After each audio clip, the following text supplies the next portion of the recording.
ఈరోజు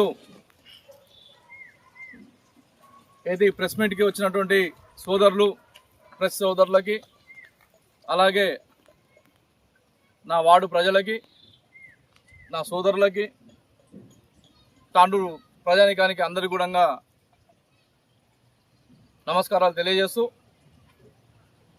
ఏదైతే నా పైన చిలకవాగుని కబ్జా చేసిండు శ్రీనివాసరెడ్డి, వరలా శ్రీనివాసరెడ్డి, వార్డు నెంబర్ 13 మాజీ కౌన్సిలర్ అంటని చెప్పేసి, గతంలో చేసినట్టని చెప్పేసి ఏదైతే ఆరోపణలు వస్తున్నాయో పెద్ద ఎత్తున సోషల్ మీడియా లోపల అల్చల్ చేస్తూ ఉన్నారు వాటిని. సరే, నేను మొన్న ఒక ప్రెస్ మీట్ ఇచ్చిన, వాళ్ళు నన్ను మామూలు కాముగా ఉంటే ప్రతి పనికి అడ్డొస్తున్నాడు, ఇక్కడ 13వ వార్డులో జరుగుతున్నటువంటి అభివృద్ధి పనులని ఆపుతున్నాడు అంటని చెప్పేసి ఏదైతే వాళ్ళు ప్రెస్ మీట్ ఇచ్చిండ్రో దానిలో భాగంగా నేను మొన్న మాట్లాడడం జరిగింది. సరే, మళ్ళీ కూడా వాళ్ళు కామెంట్ పూర్వకంగా గలీజ్గా కామెంట్లు పెడతా ఉన్నారు. డబ్బులు ఇచ్చి అనామకులతోటి, తెలియని వ్యక్తులతోటి గలీజ్గా ఇష్టం వచ్చినట్టుగా మాట్లాడిస్తూ ఉన్నారు. సరే, దాని కూడా మేము కామ్గా ఉన్నాం. ఈరోజు చిలకవాగుని కబ్జా చేసిండు వరల శ్రీనివాసరెడ్డి అంటని చెప్పేసి కూడా పెద్ద ఎత్తున ఒక రూమర్స్ నడుస్తూ ఉన్నాయి తాండూరు లోపల.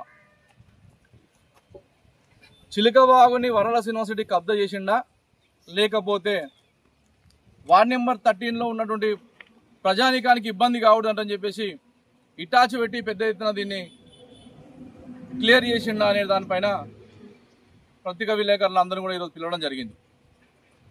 మీ సమక్షం లోపలనే ఈరోజు మీరు చూస్తూ ఉన్నారో మీకు చూపిస్తూ ఉన్నా. నేను ఈ చిలకవాగుని గతంలో నేను కౌన్సిలర్ అయినప్పుడు చిలకవాగు అనేది భూస్థాపితంగా ఉండే, ఎక్కడ కూడా చిలక వాగులాగా కనిపించలేదు, ఒక కాలువలాగా కల్వెట్లాగా కూడా కనిపించకుండే, భూమి లెవెల్గా ఉండే.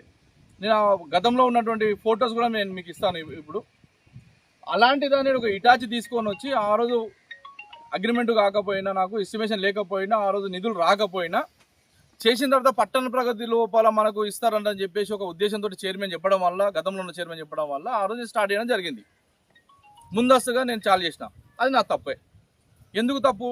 నా ప్రజలకి ఇబ్బంది కలగకూడదు కాబట్టి ఒక చిలకవాగం చేయాలనే ఒక ఉద్దేశంతో చేసిన తర్వాత నాకేమన్నారు, నీకు ఎస్టిమేషన్ ఉందా, అగ్రిమెంట్ ఉందా, నేను ఎవడు చేయమన్నాడు అని అన్నారు. సరే, నేను చేయలేదు, నాకు ఎవరు చెప్పని చెప్పలే. ఆ బిల్లులో మీరు లేపుకోకండి అంటే సరే మంచిదని చెప్పేసి వాళ్ళ బిల్లులు కూడా లేపుకున్నారు. గతంలో అదంతా జరిగింది, ఒక పెద్ద ఇష్యూ అది. దాన్ని పక్కన పెడితే ఈరోజు నేను చిలకవాగుని కబ్జా చేసినాను అంటున్నాను. నేను చిలకవాగుని ఒకవేళ కబ్జా చేసినట్టుంటే ఇప్పుడు మీరు చూస్తున్నటువంటి వాగు ఏదైతే ఉందో, ఇదే చిలకవాగుని నేను ప్రక్షాళన చేసిన, ఇదే చిలకవాగుని చీల్చి చెండాడిన. ఆ రోజు ఇటాచీలు పెట్టి 2000 సంవత్సరం లోపల నేను 19 ఎలక్టెడ్ అయితే 2020 లోపల ఈ చిలకవాగుని ఇటాచి పెట్టి ఒకసారి తీసిన, సెకండ్ టైం మళ్ళీ పెట్టిన, 2 years తర్వాత మళ్ళీ ఒకసారి కూడా పెట్టిన. మున్సిపాలిటీ నుంచి ఒక్కసారి మనకు వెంకటరామరెడ్డి అనే కాంట్రాక్టర్తో పెట్టించి చేయించినప్పుడు నేను గతంలో దిగిపోయే ముందల అదొక్క దానికి మాత్రం బిల్లు చేసినా. ఏం చేసినావు నువ్వు అక్కడ ఆ సంగమేశ్వర కాలనీ లోపల? సంగమేశ్వర కాలనీకి నేను గతంలో కూడా 5 లక్షల రూపాయలు డ్రైనేజ్ సిస్టమ్ కోసం తీసుకొచ్చిన. నా పదవి కాలం అయిపోయింది, పూర్తి అయిపోయిన తర్వాత ఆ మోరీని నువ్వు కట్టిపియాలి కదా, కాల్ టెండర్ పిలవాలి కదా. మళ్ళీ ఎవరున్నారు ఆ రోజు తీసుకున్నటువంటి కాంట్రాక్టర్, వాళ్ళని పిలవండి, ఆ మోరీ కట్టిపియండి. అక్కడ నేను సీసీ రోడ్ వేయించిన, నువ్వు ఏం చేయలేదు. వార్డ్ నెంబర్ 13 కంటావు, నువ్వు చేసింది ఏంటి? నీవు 3 రోడ్లు వేసావు వార్డ్ నెంబర్ 13లో.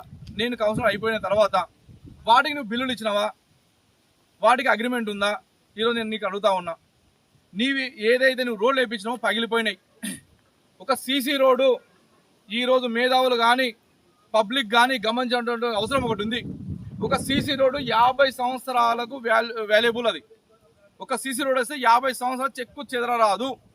నేను వేసే సీసీ రోడ్డు ఇదే మా రోహిత్ అన్న ఆధ్వర్యంలో, నీ ఆధ్వర్యంలో రోడ్లు వేసినారు. ఇక్కడ మన సంతోష్ దాబా కొడంగల్ రోడ్డు పైన స్టేట్కి ఒక రోడ్ వేసినావు. ఆ రోడ్డు ఈరోజు ఒక 100 సంవత్సరాల కింద వేసినట్టుగా ఉంది. నువ్వు వేసి 2 ఏళ్ళ, 2 సంవత్సరాలు కూడా కాలే కదా. 2 సంవత్సరాలు కాలే. 100 సంవత్సరాల కింద వేసిన సీసీ రోడ్డు లాగా ఈరోజు మారింది. అంటే నువ్వు ఎంత కమిషన్ తీసుకున్నావు మనోహర్ రెడ్డి గారు? నేను నిన్ను అడుగుతా ఉన్నా, ఎమ్మెల్యే గారిని నడు. ఒకవేళ నా మీద నీకు నమ్మకం లేదా దా, నీవు ఆ రోడ్డు మీద నిలబడతా, నీకు ఆ రోడ్డు చూపిస్తా. ఆ రోడ్డు ఈరోజు ఏ పరిస్థితి ఉంది? నా ఇంటి పక్కన ఒక రోడ్ వేసినావు, నన్ను ఓడగొట్టాలా కాలనీ లోపాలని చెప్పేసి చీలికపోయింది ఆ రోడ్డు. ఎన్ని రోజులకి? మొన్న కౌన్సిల్ ఎలక్షన్ 6 నెలల లోపలనే రోడ్డు కుంగిపోయి చీలికపోయింది. నాణ్యత లేనటువంటి వర్కులు, నీవు డబ్బులు ఇవ్వకుండా ఏదో తూతూ మంత్రంగా చెప్తే చేసినటువంటి వర్కులు. మీకు ఒకవేళ చిత్తశుద్ధి ఉంటే మీ నాయకులను కానీ ఎవరిని కానీ నా పైన ప్రెస్ మీట్ పెట్టి అనవసరమైనటువంటి మాటలు మాట్లాడడం కాదు, రమ్మని చెప్పండి కాంగ్రెస్ నాయకులకి. కాంగ్రెస్ నాయకులు ఈరోజు నా పైన ప్రెస్ మీట్ ఇవ్వడానికి వెనుకాడుతున్నారు. ఎందుకు వెనుకాడుతున్నారు? ఆ రోజు కాంగ్రెస్ పార్టీలో నేను ఫ్లోర్ లీడర్గా పనిచేసిన, అదే పార్టీలో కౌన్సిలర్గా నేను గెలిచిన. నేను ఆ రోజు కాంగ్రెస్ పార్టీలో రేవంత్ రెడ్డి పాదయాత్ర చేస్తున్నానంటే వీడికెళ్ళి ఇన్ఛార్జ్ పక్కన తప్పుకుంటే నేను బండ్లు పెట్టి నేను తీసుకుపోయినా. నేను ఒక ఇన్ఛార్జిగా పనిచేసిన. కాంగ్రెస్ పార్టీ ఏమన్నా ధర్నాలు అవుతున్నాయంటే నేను ప్రెస్ మీట్ నేను మెయింటైన్ చేసిన. ప్రతి విషయం కాంగ్రెస్ పార్టీని నేను మెయింటైన్ చేసిన. కాంగ్రెస్ పార్టీని నేను బియ్యం పోసి పొయ్యి పైన పెట్టి మంట పెట్టి ఉడకబెట్టినాక అన్నం అయిన తర్వాత వచ్చి తింటున్నావు నువ్వు. మనోహర్ రెడ్డి గారికి నేను చెప్తా ఉన్నా ఈరోజు, ఎమ్మెల్యే గారికి, కాంగ్రెస్ పార్టీకి గట్టిగా పనిచేసిన కాంగ్రెస్ పార్టీ కోసం ఎలక్షన్ వరకు నేను కాంగ్రెస్ పార్టీకి రావడానికి ప్రయత్నం చేశాను. నువ్వు గెలవాలని నేను ఆశపడిన. కాంగ్రెస్ పార్టీ నాకు చాలా ఇష్టం ఉండే. ఆ రోజు కాంగ్రెస్ పార్టీ కోసం పనిచేసిన. కాంగ్రెస్ పార్టీ ఆ రోజున్న సీనియర్ నాయకులు చాలా మంచి వ్యక్తులు, చిత్తశుద్ధిలో పనిచేసిండ్రు. ప్రతి ప్రెస్ మీట్ లోపల నాయకుడు లేకపోయినా పోరాటం చేసిండ్రు ఆ రోజు. ఈ రోజు కూడా ఆ నాయకులు అలాగే ఉన్నారు. ఈరోజు బీఆర్ఎస్ పార్టీకి వెళ్ళి వచ్చిన దొంగలే, నీతో సహా ఎమ్మెల్యే గారు కూడా చెప్తున్నా, నీతో సహా బీఆర్ఎస్ పార్టీకి వెళ్ళి వచ్చిన దొంగలే కాంగ్రెస్ పార్టీ ఇజ్జత్ తీస్తుండ్రు. లేకపోతే కాంగ్రెస్ పార్టీ నెంబర్ 1 నేను ఒప్పుకుంటా. కాంగ్రెస్ నాయకులు కూడా ఈ రోజున్న తాండూరు కాంగ్రెస్ నాయకులు కూడా నెంబర్ 1 సీనియర్లు. నీవు తప్ప, నీతో ఉన్న దొంగలు తప్ప, ఈ దొంగలు నీవు కలిసి దోసుకుంటున్నారు తప్ప మీరు చేసింది ఏమీ లేదు. ఆ రోజు గతం లోపల కాంగ్రెస్ పార్టీకి పనిచేసిన మేము. ఈ రోజు కూడా నేను చెప్తా ఉన్నా, నీవేదైనా చేసింది ఉంటే వార్డ్ నెంబర్ 13కి చూపెట్టు దా. వార్డ్ నెంబర్ 13 లోపల ఏదైనా నీ వర్క్ చేసినావా? నేను ఎమ్మెల్యే గారికి నేను సూటిగా నేను అడుగుతా ఉన్నా, నీ నాయకులకు చెప్పండి, అనవసరమైన మాటలు ఆడొద్దు, అనవసరమైన ప్రెస్ మీట్లు ఇవ్వద్దు. కామెంట్లు పెడుతున్నారు నీకంటే నా టామీ బెటర్ అని.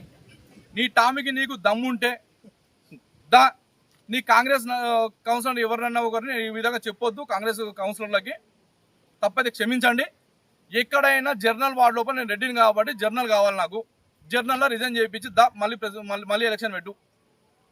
నీవు నీ ఎమ్మెల్యే నీ ఎంట ఉన్న బలగాని మొత్తం తీసుకొని రా, నిలబడదాం దా, గెలిచి చూపెట్టు నా మీద. ప్రజాక్షేత్రంలో తెలుసుకుందామంటే నేను రెడీ. ఎక్కడ రమ్మంటే అక్కడ నేను వస్తా. మా ఎంట మా రోహిత్ రెడ్డి అని ఉన్నాడు. రోహిత్ రెడ్డి అన్న బలం ఏందో చూపిస్తాం.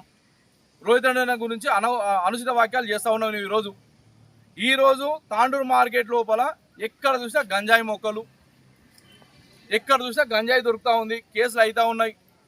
రోహిత్ రెడ్డి పీరియడ్లో ఎక్కడ లేదు, ఏ కేసులు లేవు. అనవసరంగా అతని పేరు మీద ఈరోజు మీరు బురద వెళ్తూ ఉన్నారు. గతంలో ఎక్కడైనా ఒక చిటికెట్ ఏదైనా దొరికిందా? ఎక్కడైనా గంజాయి అంటే పాట వెళ్ళిందా? నీవు ఎమ్మెల్యేగా గెలిచినప్పటి నుంచే గంజాయి మొక్కలు పెంచడం చాలా అయింది తాండూరు లోపల. గంజాయి మొక్కలు నీవు ఎమ్మెల్యే అయిన తర్వాతే గంజాయి మొక్కలు పెరుగుతున్నాయా లేదా? గంజాయి మొక్కల ఏజ్ ఎంత ఉందో డాక్టర్ల రిపోర్ట్ తీసుకుందామంటే తీసుకుందాం. రోహిత్ రెడ్డి ఉన్నప్పుడు గంజాయి మొక్కలు వేసినరా? నువ్వు ఎమ్మెల్యే గెలిచాక గంజాయి మొక్కలు వేసినరా? ఆ మొక్క ఏజ్ ఎంతో తెలుస్తుంది కదా రిపోర్ట్ తీసుకుంటే మనకు. నీవు వచ్చిన తర్వాతనే గంజాయి మొక్కలు ఈరోజు తాండూరు లోపల పెరుగుతున్నాయి. నీ కార్యకర్తలు కూడా గంజాయి మొక్కల్లాగానే తయారైనరు. నేను వాస్తవం చెప్తా ఉన్నా. తాండూరు పబ్లిక్ ఈరోజు గమనించవలసిన అవసరం ఉంది. చిలకవాగు గురించి ఈ రోజు వరకు ఇప్పటి వరకు నువ్వు చేసి పెట్టింది లేదు, తీసింది లేదు, చేసింది లేదు. వార్డ్ నెంబర్ 13 లోపల నువ్వు ఎలాంటి అభివృద్ధి చేయలేదు. నేను చేసిన దమ్ముంటే నీ నాయకులను రమ్మను, నాతో పాటు రమ్మను, ప్రెస్ సోదరులను తీసుకుందాం, నీవు నేను ఇద్దరు తిరుగుదా. ఏం చేసినా చూపిద్దురా. ప్రజలకు అందరికి కూడా ఒక విన్నపం, అందరు గమనించాలి. రోహిత్ రెడ్డి గారు ఏదైతే ఇప్పటి వరకు మన కోసం ఉన్నాడు, రోహిత్ రెడ్డి త్వరలో రాబోతున్నాడు. ఆయన వచ్చిన తర్వాత ఆయన ఆధ్వర్యంలో మళ్ళీ మేము పనిచేస్తాం. ప్రజలకు ఎలాంటి ఇబ్బందులు కలగకుండా మేము చూసుకుంటామని చెప్పేసి నేను మనవి తెలియజేస్తా ఉన్నాం.